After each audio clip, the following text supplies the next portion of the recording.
Today we have a 99 Lexus GS400. We'll be replacing the left outer tie rod. So with a 21mm socket, let's remove the left. Okay guys, now with the left wheel removed, we pretty much have everything exposed here.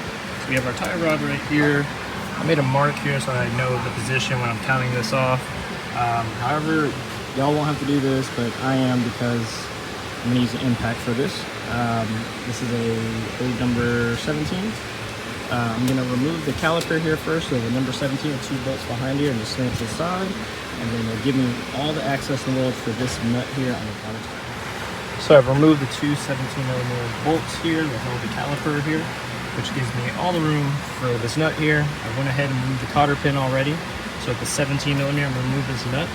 But before I do so, with a number 19, two 19 wrenches, I'm gonna break this nut off here in order for us to easily rotate this off.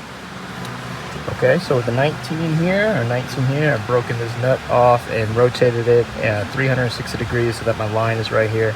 I'm basically doing so to kind of reference when I back this out here, so I can put it in pretty much, not exact, but close enough in so that when I drive to alignment, it'll be pretty steady. I've also backed out my nut here. Now with the ball joint removal tool, I'm gonna knock this out and get ready to back this out.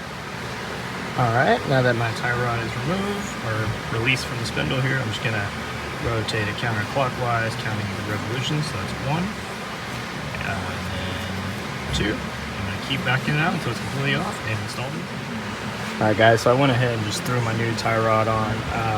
Pretty much, if you can back it up, you just rotate it back in, and I just did the exact same distance. Which mine was 16, which should probably be different. So now I'm gonna tighten this back up so it locks this in, as well as tighten this down. Now, this one came with a new nut and a washer as well.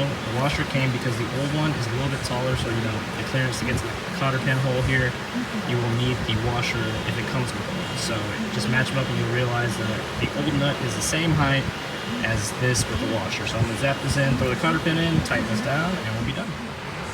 Okay guys, so I have everything now fully installed.